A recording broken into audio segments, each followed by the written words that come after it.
A notary is asked to notarize a power of attorney, POA, document in a bank where Mr. Lawson is granting his daughter, Olivia, authority to manage his bank accounts and investment portfolios while he is undergoing medical treatment. Mr. Lawson is clear about the financial powers he is granting and provides a valid government-issued ID. Olivia, who is present as the agent, also provides her ID. The document appears complete and accurate. What should the notary do next? To help us answer this question, let's have a quick look at section 182.5 of the Notary Public License Law booklet, which deals with satisfactory evidence of identity. And if we jump to subsection B, subsection 1, we can see here that one of the valid forms of identification is via the presentation of the back and front of an identification card issued by a governmental agency, provided that the card is valid and current, etc. So with this in mind, let's have a look at our 4 choices to determine the solution.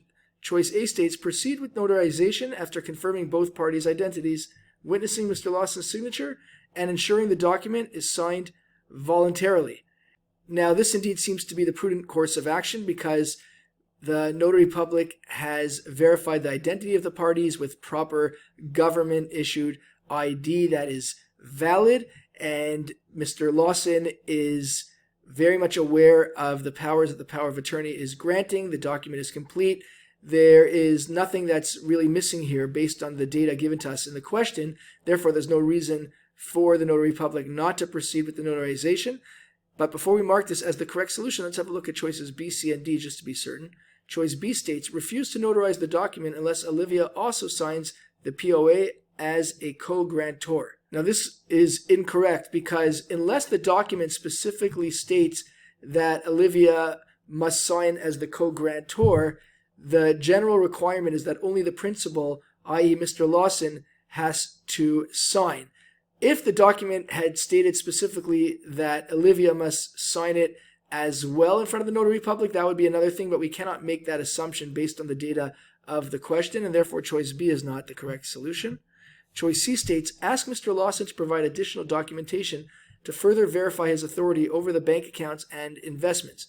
This is not a requirement of the Notary Public. The Notary Public only must verify the identity and ensure that the documentation is complete, and therefore choice C is not the correct solution.